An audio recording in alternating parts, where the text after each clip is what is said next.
gentlemen, welcome to the Crunchy Conservative Podcast. I'm Adam Thompson. Joining me as always, the man who is a co-host of the Crunchy Conservative Podcast, Weston Craig. We have a list of topics today, which I we think some will fun actually. ones. Yeah, we picked the fun ones today, which we will actually. We've added some more graphics to the podcast, so everybody can follow along to exactly what we're talking about. But it was sure an interesting week to say the least. Ooh, that is super bright on me. I'm gonna. Might want to turn your brightness down, man. That's from my other monitor. That's where I have my notes at. But, Weston, we've had another week come and go. How was your week? It's been fun getting the hang of the new job. It's a lot of work, but I'm really enjoying it. Finally got to work from home, so that was a fun thing to experience. Well, you exactly did not work from home pretty much during the pandemic because you were a housekeeper at the time for a local college, and now Yep. you are working as a media administrative assistant. So definitely a change in pace for you. Myself, it was a good week. I actually got to enjoy somewhat of my week instead of Hey, moving stuff. um, actually got to focus on work a little bit. So, but once again, we are here live with the podcast on YouTube. Thank you so much for everybody who watched last week. Our numbers are just continuously to grow, and we hope you are enjoying the podcast. If you would like to send us any suggestions, you can always leave us a comment or email us at currencyconservatives@gmail.com. So we would love to hear your feedback, see what we could do better, what you like, what you don't like, and we'll definitely try and accommodate to everything we hear back. We're not liberals, so we're not going to accommodate to everybody, but we will look at it for sure. Well, Weston, let's just dive right into things this week. A sounds few days good. ago, it was announced that China has a new weapon that is apparently um, undetectable by United States radar. Yeah, this one's kind of crazy. So basically, it's a hyper speed missile. So think about an ICBM, but way faster. Basically, it's a sub so it Are you, stays in the atmosphere instead of going outside of it, and launches on a rocket, and then launches the warhead off on a glider, which is just mhm. stupid fast. And then they aren't the most accurate thing at the moment. I think it hit or missed by a couple dozen miles from where it was supposed to hit. But still, I mean, it's an insane thing to hear about, especially if you have something like, shoot, even our Moab warhead that would be on that would be devastating, even if it So, did miss by a little bit. according to the drive.com slash the dash war dash zone, China tested a fractional orbital bombardment system that uses hypersonic glide vehicle report.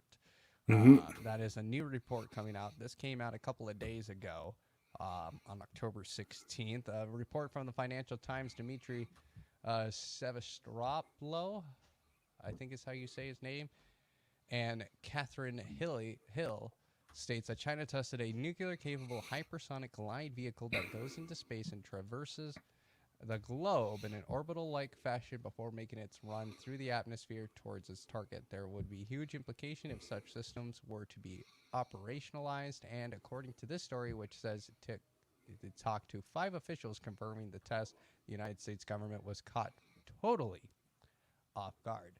Um, Now, I don't know how much I believe the off guard thing. I think officially it's off guard, but you know how many UFO sightings we have over here at the US. oh, Who knows oh what we're yeah, testing? But no, exactly.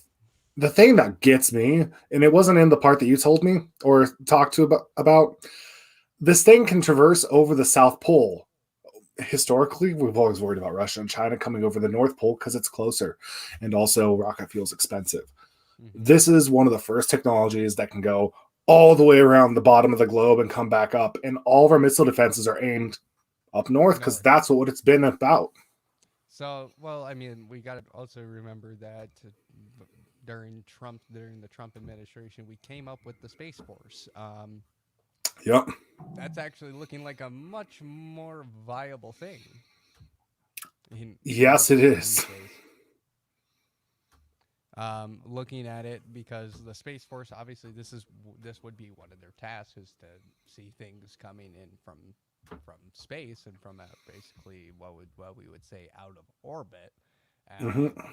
So this is actually making the Space Force conversation a little bit more relevant. I know a lot of people joked about it. Netflix made a comedy about it, but here we go. Here we go. Now it's relevant to the United Yeah. States military, with this new posing threat. And we've talked on this podcast before that um, that China is a threat to the United States. You know, they have this 100-year plan to become the biggest world superpower that will be completed by 2044 unless we do something to stop them. Or Yeah. another global power, which like Russia, but Russia's not going to do anything about it. Well, and historically, whenever there's a rising global power and a sitting global power, there's almost war inevitable with it. Yep. I'm kind of curious if this is going to lead to more of a reliance on laser technology, because what's faster than the sound, Adam? Light. Light. And I know we've already invested a little bit in U.S. technology with basically lasers that detonate missiles in the air. So I wonder if this is going to be something more of a like satellite array with it, almost like I don't want to say it, but it's the name everyone knows it by. But the Star Wars plan done by Reagan back in the 80s. Mm-hmm. Now, the biggest thing is about this is that this is not new technology whatsoever. No. This was actually technology that was being used that was being developed, I should say, and already being tested back in the Cold War days. By the Already, Soviets. but that was already 40 years ago, 30, 40, 50 years ago, that was already being developed. So that's something that is really concerning, that that technology that was already being developed back back 50 years ago is now officially being tested by probably the most superior threat to the world, which is China. Now, one thing we need to talk about, along with China's super weapon, is their is it propagization or what? Propagandization. Thank you, Yeah, I'm not even gonna. My mouth will not let me say that. But of invading Taiwan, which is obviously something that I think a lot of even not even conspiracy theorists, I think just people who know the history of Taiwan and knows the relationship between Taiwan and the United States. For anyone that isn't read up on it, what is the basic rundown? Basically, so the United States has a very good, strong relationship with Taiwan. Taiwan declared independence away from China. I think it was 60 years ago. I mean, so after World War II, China was a democracy at the time. Yep. Communists revolted after World War II. Taiwan is actually, they consider themselves the original China. So the democratic government that was in there during World War II retreated to Taiwan after the communists kind of backed them up, and then things have gotten complicated ever since then. And now we're kind of where we're at now with the China wants it back. Taiwan sort of wants independence, depending on who you talk to, and it's messy. Their government wants independence. Clearly, they don't want to Mm-hmm. be part of China. The liberals over there want independence. The conservatives want to go back to China, which is so weird. Like, we can't even. I mean, are they really conservatives? No, not really. That's their right wing. That is, I don't know if you could call them conservatives, but that's their right wing faction. They want to go back to China. So maybe it's right wing of the tack that it's traditionalists. So anyway, the president of Taiwan has said, "You're not going to invade us." Basically, to sum it up, this has been going on for a long time. There's actually a very good video talking about this and what the implications could bring if China were to invade Taiwan. That basically, because the United States actually has military bases in Taiwan for this exact purpose, is for this, because they knew it was going to be. It's always been a posing threat, and now the threat is even becoming a little bit more of a reality as China has been gearing up for this potential invasion. But if you go into the infographic show YouTube, you can find a video about this. Basically, it could lead us into a world war, because not only does the United States do trading and have trade and has good relationships with Taiwan, so does the European Union and Great Britain. A lot of products that we use today, we always think, oh, made in China, made in China, made in China. But there's actually quite a few products that we also use in the United States that's made in Taiwan. And that's Well, the trade deal. Do you know what the big export they have is that you cannot almost get anywhere else? No. Computer chips. Oh, true. Computer chips. TSMC modules. 92% of all chips made come from Taiwan. You think that's not a big driver of why we want to keep it independent from China? That is a huge one. I mean, literally, you can't replace them. If we lose that chip manufacturing, it's game over. Yeah, we don't get computers anymore. We have to find a way to develop that ourselves, or find a way to make processing or processors that are going to be much more expensive. Yep. Hey, if you're a genius and want to become the next billionaire, computer chips. So, but there you go. That is the updates about China. Yeah. Oh, did you see what technology we just announced after that story came out? We introduced a new weapon as well. No, it's even crazier. We introduced a freaking jet that is a hypersonic jet that's quiet. So it's not a booming jet like the current ones we have where it'll break the sound barrier. It's a quiet supersonic jet. That's so American, to be honest.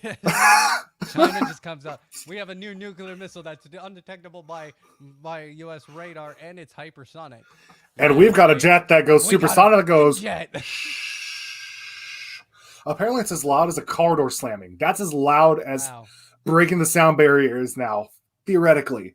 So they're still building it, but it's crazy that this is what we're kind of aiming for, is hypersonic, supersonic, loud stuff.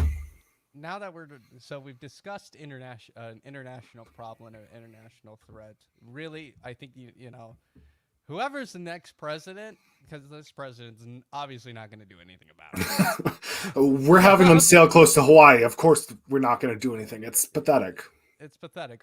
This administration's not going to do anything about this threat. And so whoever's the next president, may God please not be somebody of the establishment, they're going to have a huge problem on their hands that could potentially lead to war with the Chinese, which we don't want. We don't want a war with China. It's so scary to even think about having that possibility, because that could lead to total disaster. I know this isn't something we were talking about, but there was a report that came out. I think it was from Pew or something. About half of each Democrats and Republicans want the nation to split by party line. Like, red states either secede or blue states either secede. Like, that is terrifying. I cannot think of that. Like, my wife is very lefty. I'm okay with talking with people that I disagree with and living with people that I may have political disagreements with. The idea of splitting up a nation over political disagreement just seems insane to me. I don't know. I mean, I guess I live in Minneapolis where I get to see some crazy ideas float, but I wouldn't think that this is driving us to be like, we need to split states and just have our own rules. Like, what do you think about that? Well, I think it's absolutely ridiculous, because, which we'll talk about later, really what it comes down to, and what the big cultivating factor of this is because of the vaccine. And we'll talk about that later in the show. We got one more topic in between that, which I think a lot of people are going to be kind of scratching their heads about, because of not only does what this next topic we're going to talk about violate some IRS rules, but it also violates, in my opinion, the 10th Amendment, which is the separation of church and state. So for those of you, but honestly, I don't want to talk about it too much, because I want to save this conversation for the topic for the vaccine mandate conversation. Absolutely. We're gonna have. So let's just talk about Kamala Harris in church. It's an interesting place to be. it's an interesting place. She wasn't physically at church. I feel like the minute she would step in, she might melt or the devil might spawn out of her. Who knows? But hundreds of churches. Dude. I'm ready for this conversation. So hundreds of churches across Virginia air an ad with Kamala Harris appearing to violate an IRS rule. So, for those of you who do not know, the Kamala Harris office of the office of the vice president, or I don't even know who this came from, to be quite honest, sent a video to churches in Virginia called, I think it was, what did they call this? I gotta look. I'm not quite recalling. It was like Soups for Soul or something, or Soul for Soups, or it was some stupid phrase. But in this video, Kamala Harris, who we all know that there is a governor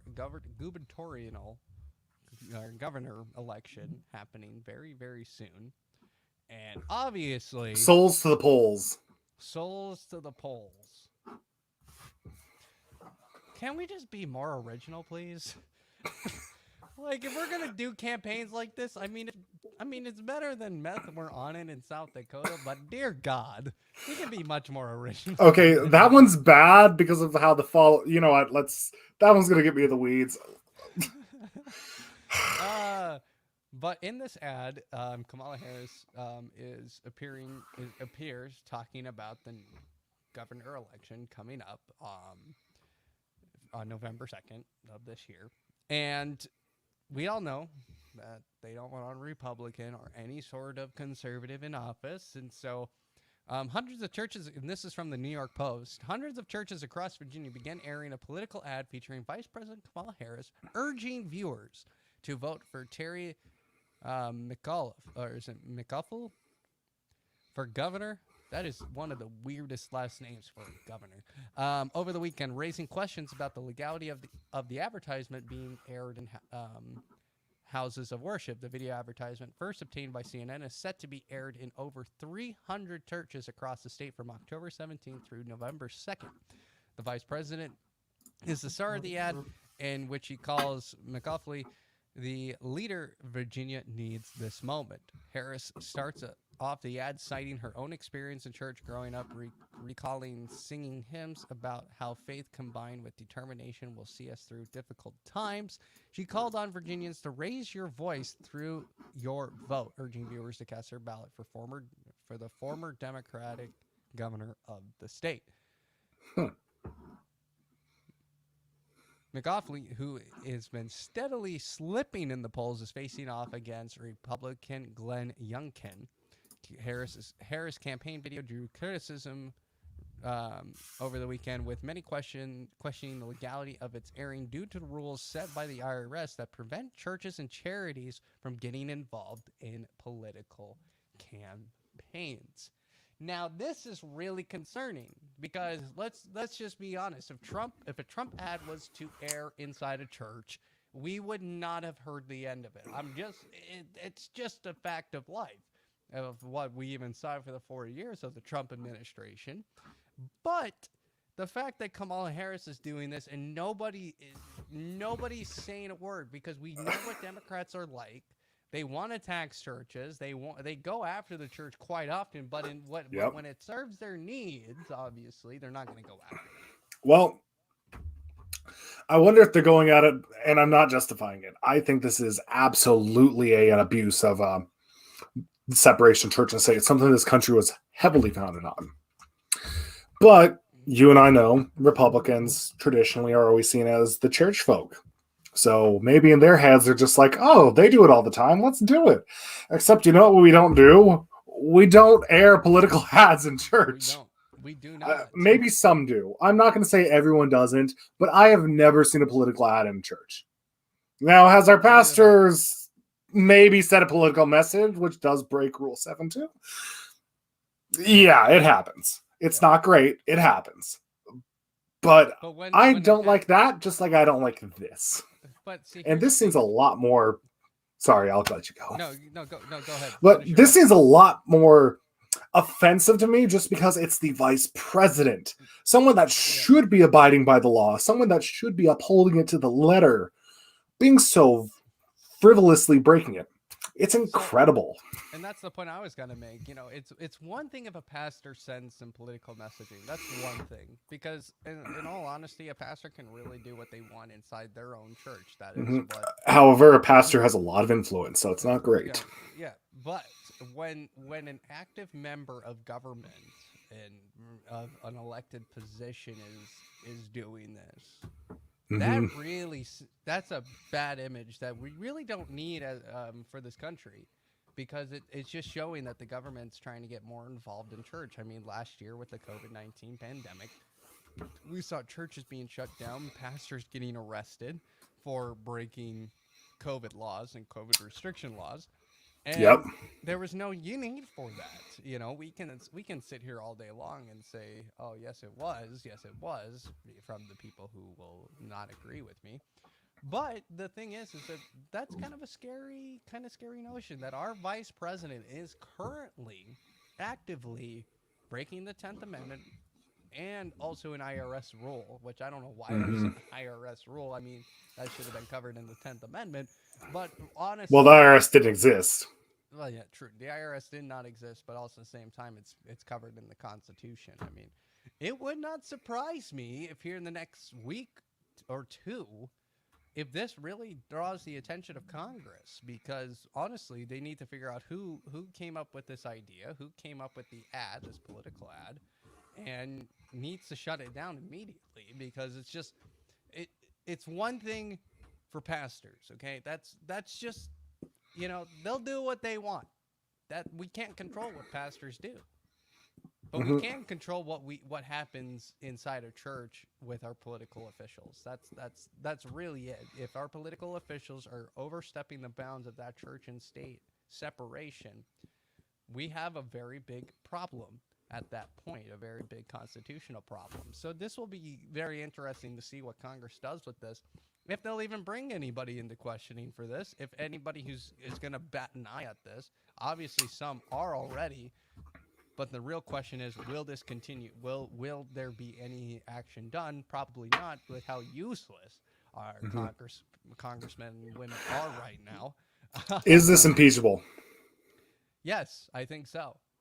It's a misdemeanor. You know, it's violating the Constitution at the fullest extent, and it seems purposely done. There was malintent, malicious intent involved in this. And in my opinion, this is grounds for impeachment. In my opinion, I mean, I'm not a constitutional law expert, but I guarantee you, if we talk to someone, they'll at least, you know, be like, it probably could be, depending on if they could find the evidence, finding if it was malicious or not. So that might be something that needs to be probably raised, whether or not this is impeachable. But I mean, there's been so many things in this administration that honestly, this president should be impeached for. The small business loan, the what was it? The rent stay or something like that. I forget what it's called. The eviction moratorium that was deemed unconstitutional. Yep. Then he repassed it, and it was deemed unconstitutional. It's like they never learn. And then, of course, Afghanistan. And what a disaster that really is. The Inspector General announcing today that he is probing he is going to start basically a probe into the Afghanistan withdrawal, because we still have people there. We didn't get everybody out. There are still Americans there to this and there day. might be one more, but yeah, well, there's so many at this point. And if you watch the recent Joe Biden press conference, what the f*** is he saying? I swear to God, people did not vote for him because of his speech and his speaking ability, because he has none. He has none. If you look at his recent press conference and he's going like this, talking about democracy, he looked like a man who deserved to be in a nursing home. You kind of look like Walter from Jeff Dunham. Yeah. Yeah, I mean, I made that comparison at the 2016 inauguration. You can actually, Well, no. You're how you set yourself up to impersonate Biden just looked exactly like it. It was funny. But I would say there's also something else that we need to talk about that might be impeachable for him. what? That vaccine mandate.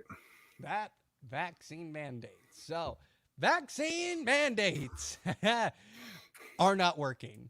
Um, let's be real about this. More people are fleeing their jobs because of the vaccine mandate than there are people actually getting the shot.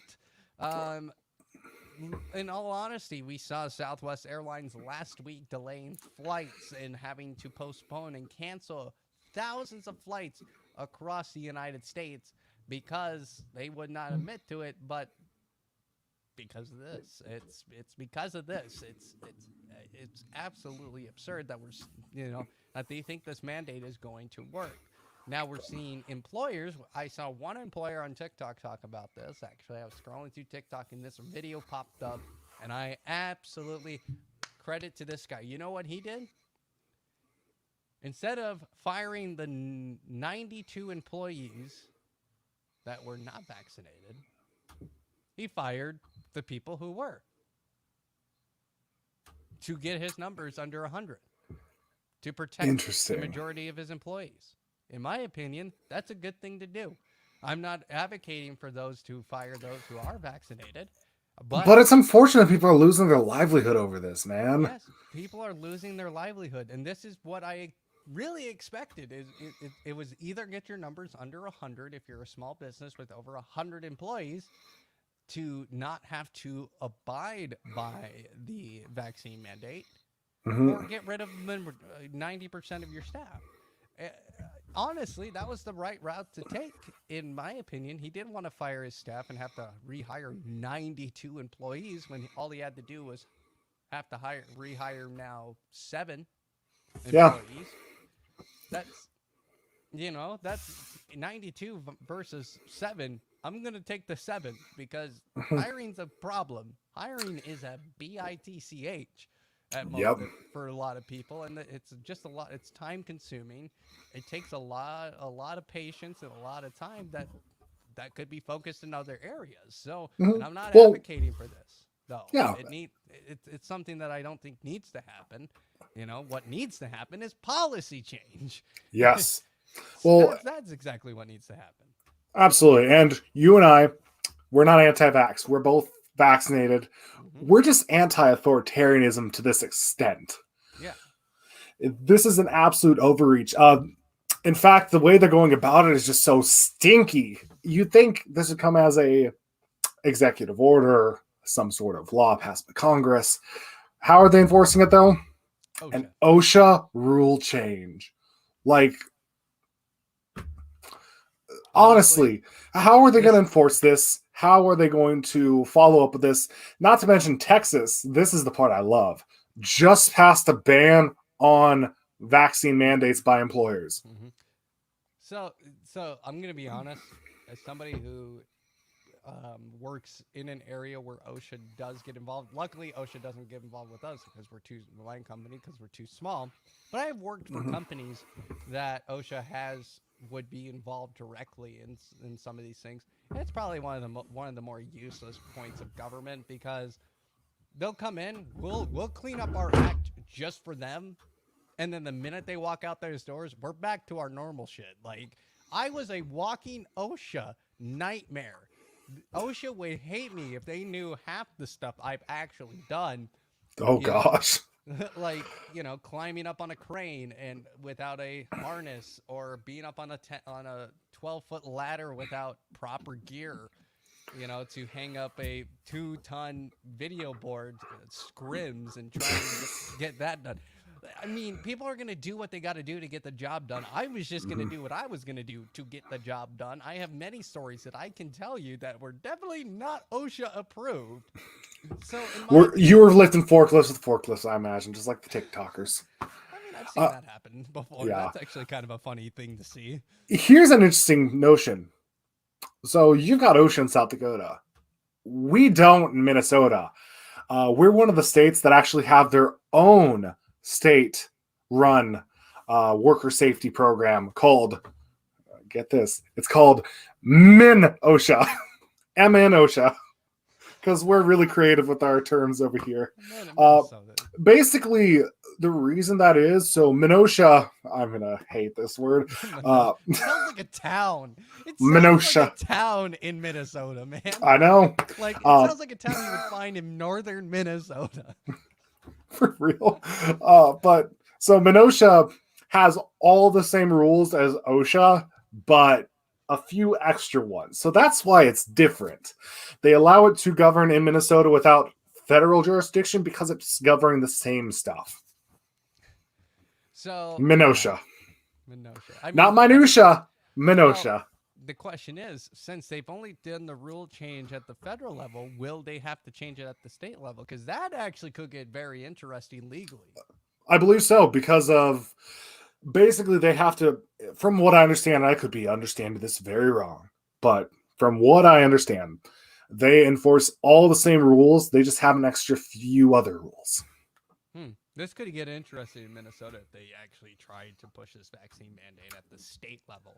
Especially with a divided house. Yeah, that's going to get interesting. We're the only state in the nation, I'm pretty sure we're still the only state in the nation that has a divided state house. So our house is, I think they're red and the Senate is blue.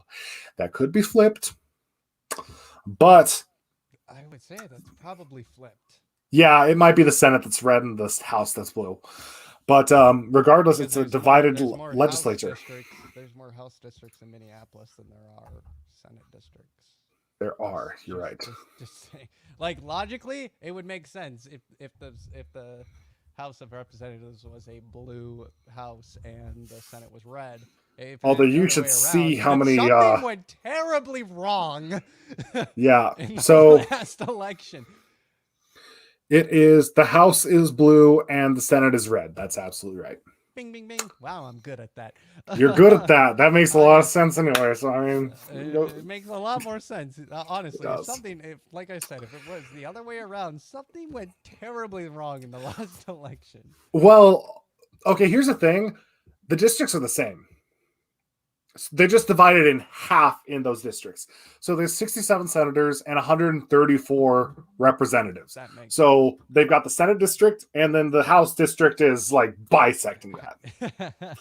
So you got Senate District 51, then you got House Districts 51A and 51B. Just slice it. Slice it in half. All right, so here's something for you, for everybody to kind of wrap their heads around.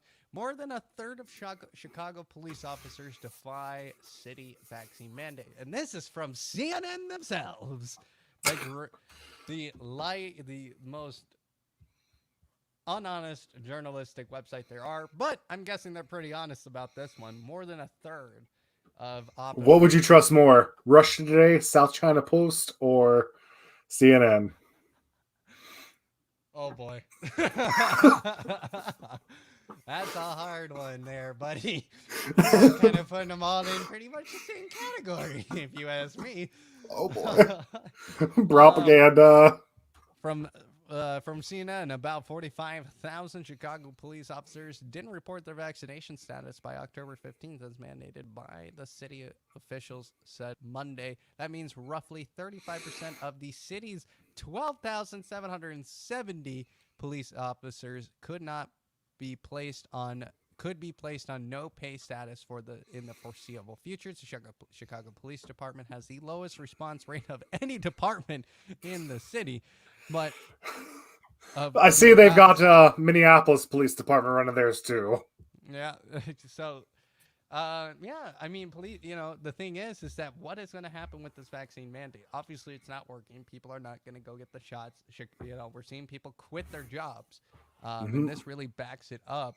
For myself, we could say that it's not really working. Seattle police officers unfurl Gadsden flags from patrol cars to protest vaccine mandates. That's another article from Fox News. In case you don't know what that flag is, it's the "Don't Tread on Me" flag with the snake on it and the yellow flag.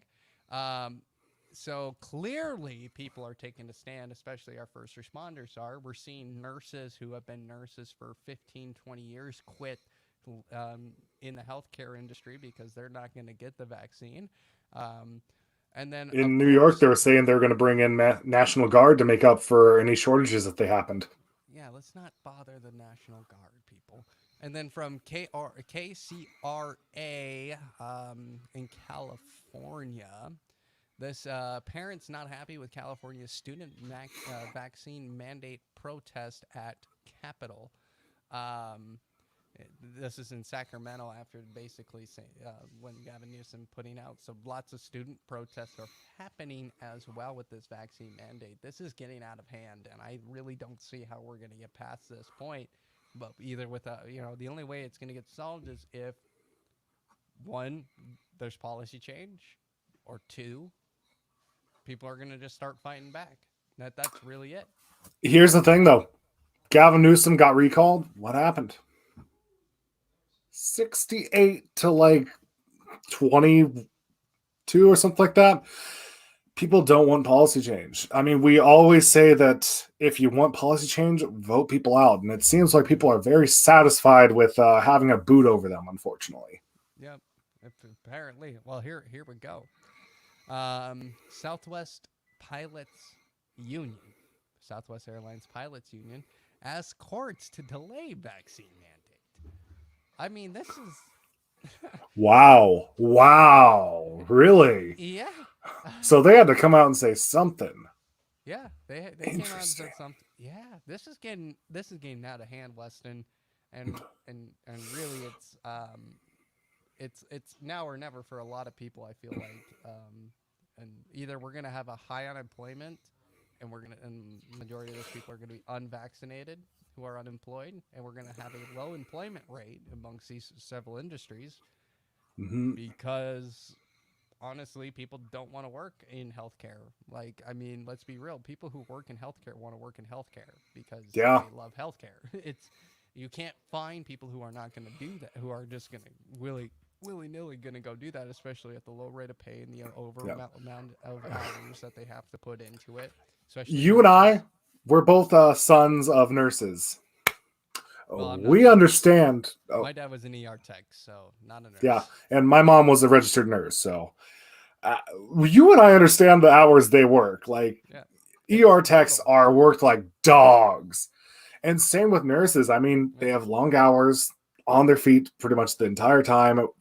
My Constant mom, overtime. she's a frail 170, 150 pound woman having to turn over like 300 plus pound men to get to areas you wouldn't want to touch, but they have to touch because they're nurses.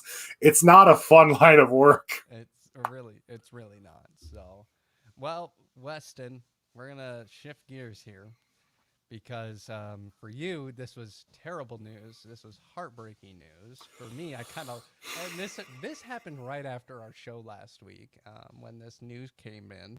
I immediately took a screenshot, sent it to you. John Gruden canceled. You know, this has been a week. It's been a week for you. Your emotions. I mean, so so really to talk about this really quick. Obviously, John Gruden, his emails were leaked to the Yep. Washington. Is it Washington Post or the It New was the York New York Times? Times and it was either the Examiner or the Washington Post. No, it was the New York. No, wait, New York Post. It was New York It Times. I was know some. for sure. Yeah. So before we even jump into the reasons why John Gruden was terminated or resigned, we need to talk about first the context of this. The context of this is that the NFL has been conducting investigations into the Washington football team over unsafe workplace and basically a toxic work environment.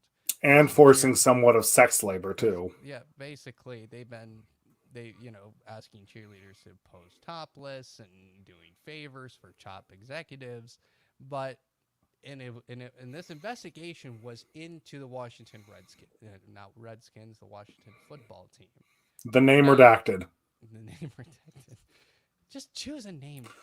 No. Dang The name redacted will ever stand. it. And we heard about these reports out last year, even the year prior, that the Washington football team has had this type of toxic work environment. But the emails between John Gruden and was it the owner at the time or the general President. manager? So it was Bruce President. Allen, Bruce the Allen. president of operations from like 2011 to 2019 before he got fired after all this came out. So, just to make it clear, John Gruden never worked for the Washington football team. No. And no, No, wait, no, he didn't. no, he did not. He had no association with the Washington football team. His He brother was their came- head coach, man. He had some association, and Bruce Allen came from the Buccaneers to the Okay. football team. So So there was a link with people. there was a link, but I mean, not a direct association. You know, he wasn't His brother coached. working for. No, for the, he was not working He for had them. no, he didn't have his name next to the Washington football team. And we got to remember from 2010 to 2018, Yeah. John Gruden was working at ESPN. Mhm. And all the emails, I think this is important to talk about, came out from, I think it was 2011 was the first one when he's talking about, I forget what the guy's name was, having a large lips. And then the rest came out nice over walk to, around there, buddy. Nice walk I around. tried my best. And then the latest ones were in 2017. So this was obviously during that entire span. During the entire span that he was working at ESPN. Now, ESPN has not yet to comment on this. Surprise, surprise. But John Gruden sent emails that, honestly, you and I both can agree that were unsavory. Yep. In fact, words that if we say will get kicked off YouTube. So yeah, just like, a forewarning. We don't support what he said. But now he's being removed from the Ring of Honor in Tampa Bay, even though really without him, I don't think they would have won a Super Bowl. And asked to resign from the Las Vegas Raiders football position. That one's actually a little more interesting than just being asked. So officially he resigned on his own accord, but the way court battling potentially might run out, it sounds like he may have been pushed. It's not official. Besides, what's known is that he resigned. That is all we know, but it could have been pushed. I mean, Mark, there was two men who walked into the front office, and then they walked out, and within minutes, John Gruden was announced to have resigned. One of those men having to be the owner of the Las Vegas Raiders, who is currently being investigated for tax fraud, which is kind of interesting if you want to look into that. Pirates, man. Pirates. So this is obviously something that, in my opinion, I don't think he should have resigned. It's either can my ass or leave me the hell alone. And this comes a week after Urban Meyers goes through his little stint. So Urban Meyer's going, thank God I dodged a bullet. Because as we saw with Urban Meyer at his own bar, I would say pretty much groping a young lady. That's putting it appropriately. I mean, that's just straight up what it was. I'm going to be completely honest. That's what it was, and he seemed. I mean, there was a lot more than just groping going on, but yes, it was quite inappropriate, especially for the fact that he's married and everything. But John Gruden is somebody who I think has been a great coach. I'm going to let my bias of Gruden slip by here, whether I think he was a good coach or not. But let me just tell this story of how it happened here.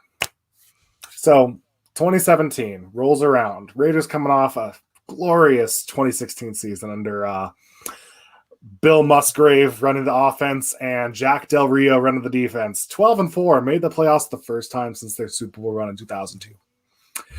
They suck in 2017, and Mark Davis is like, I want that man. That's how I think he sounds. I've actually never heard him talk.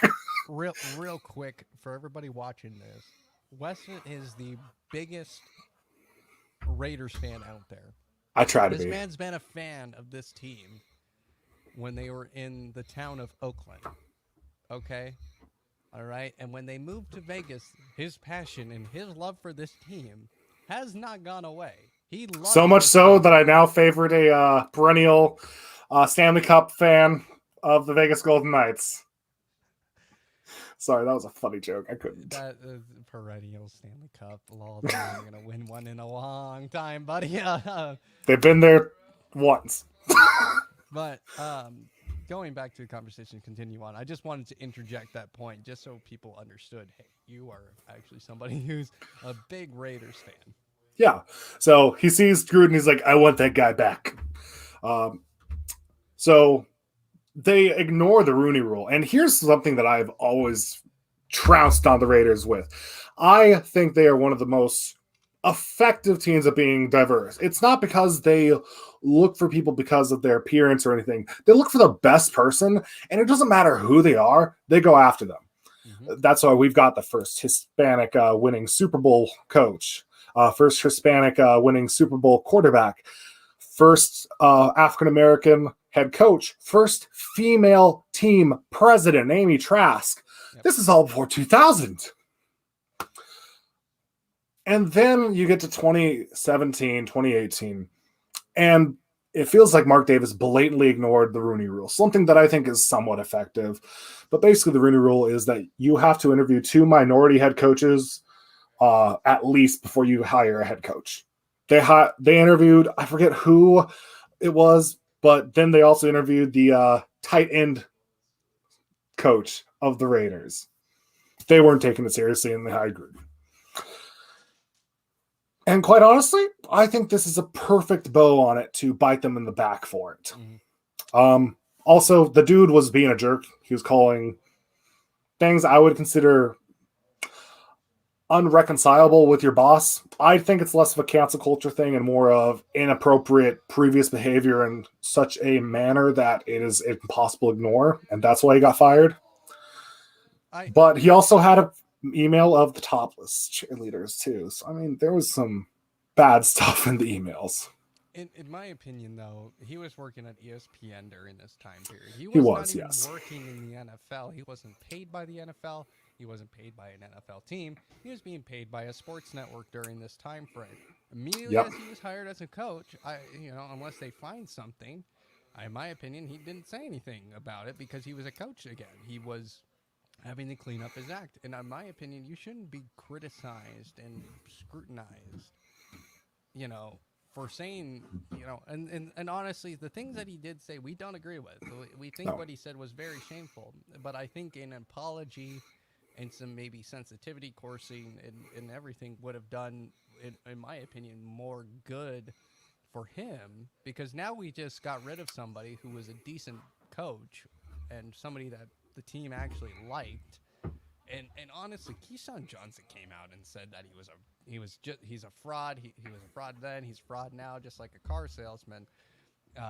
Which I'm offended for car salesman on that. Keyshawn Johnson is somebody who I would not take any sort of advice from. I mean, he's been a big Raiders fan this year, so I love him. I mean, still, he was all about him years and years and years in the instant that these emails came out. But let's really talk about the journalistic standards of all this. Mm-hmm. The Also, if we've learned anything, don't mess with the mouse. Yeah, don't mess with the. Because Disney owns ESPN. Okay, sorry. Yeah, but the thing is that ESPN hasn't even made comment about this, and Stephen A. Smith has made some, I would say, racist remarks against Asian people, especially with Otanye, who is probably one of the best players in all of MLB currently. He said something about having a translator, and in my opinion, was very distasteful, especially for somebody who's the face of ESPN at this current point. And instead of ESPN reprimanding him and doing something with him, they promote him. And I'm not a fan of Stephen A. Smith. He takes things to race, and he race baits a lot, and he does quite a few things that I don't personally like, and I don't watch his shows anymore. I don't listen to his programs because I think it's a boatload of crap. Because sports shows need to be talking about sports, not this political mumbo jumbo, as people would say, in sports. And honestly, and but then one other person says one thing. ESPN NBA reporter who happens to be white. She sounds off, which his audio was captured and was leaked to the press, about a black, an African American colleague about getting a promotion, basically tokenizing. And I think she was completely right in her stance to say that, because it really did look like that after we figure out once we heard the context. And basically, she was removed from the NBA Finals, and then she was basically fired, or basically asked to resign, and she did. And really, the fact that ESPN is not making comment about this is ridiculous. I think they need to make a comment by either saying, yes, we were aware of these emails, because they have access. They would have known about these emails because they're I'm ESPN. pretty sure it was sent by a work email. Yeah, it was sent by, because he was an insider. He was an analyst for Monday Night Football. So clearly, if he was sending these emails, he would probably send it from an ESPN work email. So ESPN, you need to step up and say something here, because you look really bad by not saying anything. Yeah. You know what surprises me here is how many. I could not imagine using a work email for personal correspondence. I don't understand how these people use their work email for personal matters, or let's say you're going to badmouth somebody, that they use their official work email that's recorded for it. I Like, don't know come either. on. I don't know either. But really, let's talk about the journalistic standards of this and what They were maybe just real. hoping it was stored in Ukraine. Let's be straight with that. True. But the thing is that why was the NFL? How did this get leaked? I mean, I'm sick and tired of these leaks, to be completely honest. Like, if the NFL, because the NFL is obviously at their top level is very, they don't like leaks, but yet when it benefits them, they'll leak all the information that they want, and it just seems like there's just no standards, or a doubled standard, in all honesty, about this. Mm-hmm. And what are they hiding? Like, why are they going after Gruden? What are they trying to hide in this? Here's the thing, and this is my opinion. If he didn't badmouth Goodell, I don't think he'd not. I think he'd still be a coach. Exactly. I think it's just a Goodell ego thing, and not an actual problem. I think there's So something you going agree that it on. was not canceling it? It was absolutely because he badmouthed Goodell.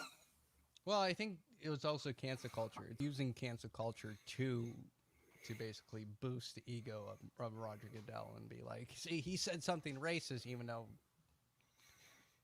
he wasn't working for the NFL. Mm-hmm. Like, that's really it's very disappointing to see where the National Football League is really headed towards. I mean, I don't hardly watch. I got the game on my other monitor here. I don't listen to the commentary. I think the commentary is crap. You don't listen to Peyton and Eli? I don't know. I don't watch that one. I watch the main cast because I don't turn on the commentary. I think the commentary is just not the greatest thing in the world anymore. I think commentary standards, especially when we've had some amazing play-by-play commentators, and myself trying to be a play-by-play commentator, I don't like where this is headed at all. So yeah. So that's that. So let's we got about a few minutes here to wrap up the podcast here, and of course, news today. Colin Powell was announced. His family made a statement today that he had passed away from COVID-19 complications at the age of 84. He was the first African American Secretary of State under the George W. Bush administration.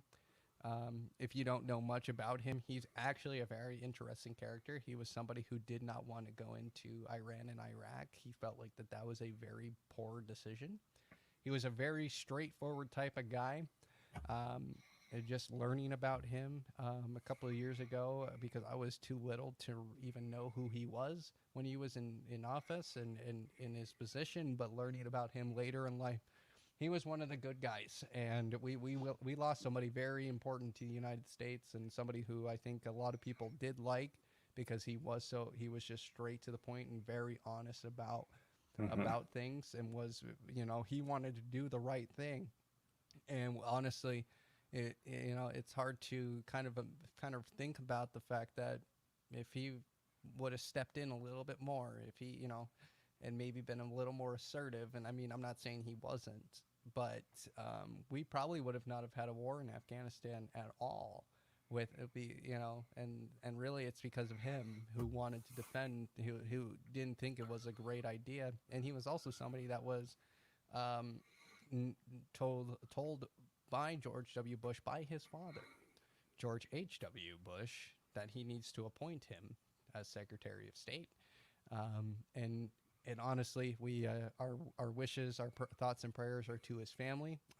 We know that it's a hard time, but 84 is a good long time to live, and he's gotten to do a lot of unique things. I think a lot of people look at him and are inspired by him, and I hope at least somebody does at least memorializes him somewhere in the future, either on a governmental building or some statue of him in Washington, because he really does deserve it.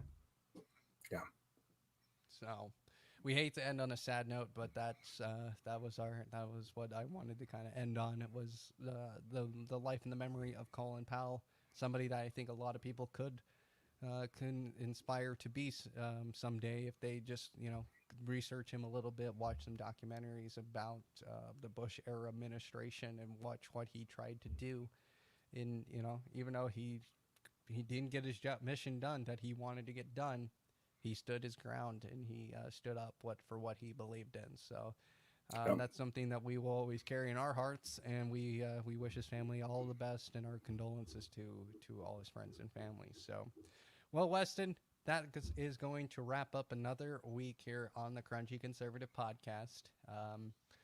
Much more crazier things are probably still to come, because it just seems like this train is just going full speed. It doesn't give a crap what it hits. So, Yep.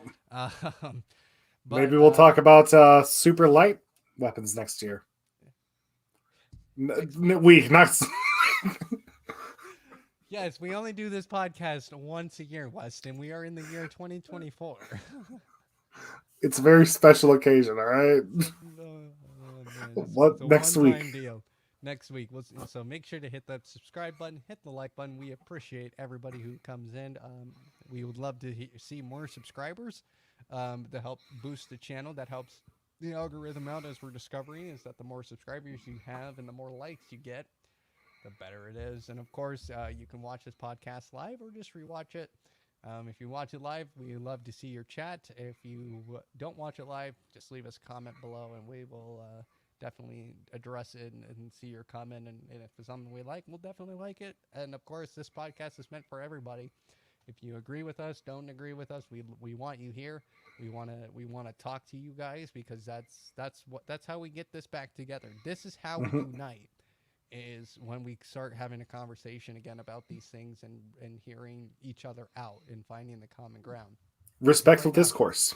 respectful discourse, civil discourse. That is what is the term. My 11th grade English teacher said we need to have civil discourse, and I totally agree with him still to this day, that civil discourse is the best way to unite people and really come together. Because right now we have a country way too divided. This is more divided than the Obama administration ever saw in the United States, and this Yep. it's all going to come to a head at some point, and we don't want it to get to that point, and we want to come together on this, okay? Like John Lennon and the Beatles said, "Come together right now over me." All right. Well, thanks everybody for watching. This was the Crunchy Conservative Podcast, and we hope to see you next week. Good night, y'all.